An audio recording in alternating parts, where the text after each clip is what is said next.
आज का दिन सिर्फ बच्चों का नहीं है इसारा साहब, बच्चों का है, बड़ों का है, खवातीन का है, बुजुर्गों का है, क्योंकि ये हमारे एक अहद की तारीख की जो है ना हमें याद दिलाता है। बहुत सारे चैलेंजेस हैं इसारा साहब, और मैंने यहाँ पर गिनवाए भी एक तवील इंट्रो में। हम कर क्या सकते हैं एक कौम बनने की, लगता है अभी भी हमें बहुत ज़रूरत है। बहुत सारे मसाइल में हमने मुत्तहिद होकर दिखाया है, तो ज़्यादा दूर नहीं जाते। अभी पिछले दिनों की कुछ जंगी जो माहौल है उसके हालात को देख लीजिए, लेकिन सर अब फिलहाल ऐसे लगता है कि रियासत का भी इम्तिहान है मुश्किल हालात में, और कौम का भी इम्तिहान है। अच्छा, वैसे तो जब से मैंने होश संभाली है ना, हम हमेशा मैंने यही सुना है कि हम मुश्किल दौर से गुजर रहे हैं। आज तक मैंने कभी भी ये नहीं सुना कि हम बड़े आसान दौर से गुजर रहे हैं। तो ये तो खैर अब हमें आदत हो गई है।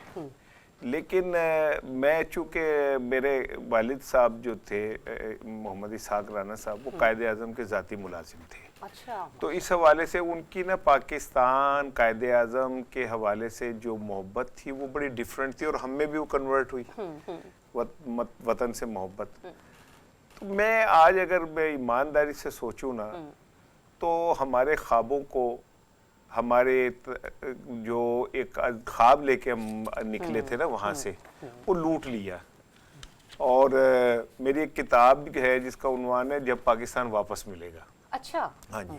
तो मैं ये इस बात पे मेरा फर्म बिलीव है कि पाकिस्तानियों को मिला ही नहीं। वापस मिलेगा? क्या लगता है आपको कि क्या खो दिया हम पाकिस्तानियों ने? राना जी, साहब, मैं वो कह रहा हूँ कि मुझे ऐसा लगता है कि पाकिस्तानियों को मिला ही नहीं।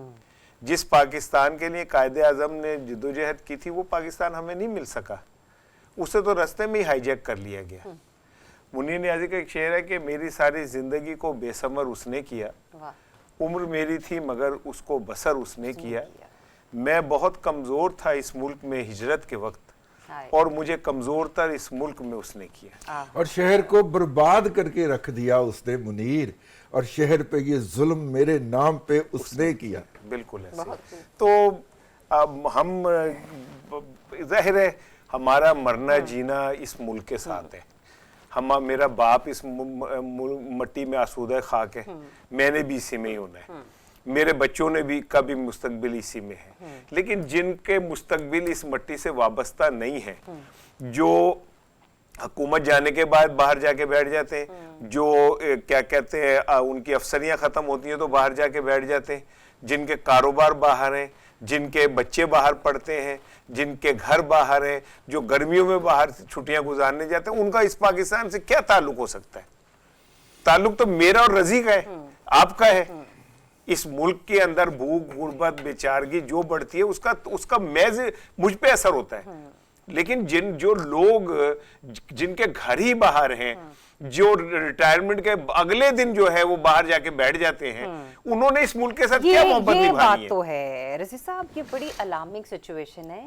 सिर्फ रिटायरमेंट के बाद जाने वाले लोग नहीं, यहाँ ओहदों से आपकी अगर बैठे हुए भी लोग चले जाते हैं।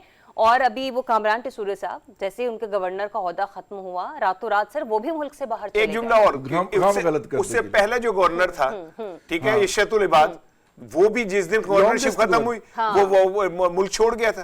तो ऐसे लोग हम पे बिठा दिए जाते हैं जो सिर्फ इस धरती पे खुद को ये समझते हैं कि हमने इक्तिदार करना है या हमने अफसरी करनी है, और अफसरी करने और इक्तिदार छूटने के बाद एक दिन इस मुल्क में रहना पसंद नहीं करते।